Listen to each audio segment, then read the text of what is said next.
Baik, kali ini saya akan mempresentasikan terkait manajemen proses.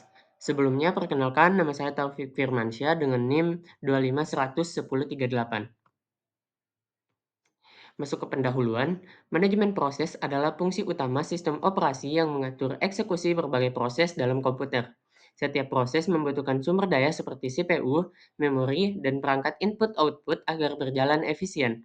Sistem operasi bertugas membuat, menjalankan, menunda, dan menghentikan proses agar tidak saling mengganggu dan sumber daya digunakan secara optimal. Adapun PCB atau proses control block, yakni struktur data yang menyimpan seluruh informasi penting tentang proses, seperti proses ID, proses state, program counter, CPU register, informasi memori, dan input-output. Kemudian PCB memungkinkan sistem operasi melakukan context switching dengan cepat dan efisien. Adapun jenis-jenis operasi, operasi utama dalam manajemen proses meliputi yang pertama proses creation, proses baru dibuat oleh sistem. Yang kedua proses execution, proses dijalankan oleh CPU. Yang ketiga proses suspension, proses ditunda sementara. Dan yang keempat proses termination, atau proses dihentikan saat selesai atau terjadi kesalahan. Jenis-jenis penjadwalan. Penjadwalan proses berfungsi mengatur urutan eksekusi proses oleh CPU agar sistem berjalan efisien. Terdapat 3 jenis utama. Yang pertama, long-term scheduling, yakni menentukan proses yang masuk ke antrian siap. Yang kedua, medium-term scheduling, yakni mengatur proses yang ditunda atau dipindahkan dari memori.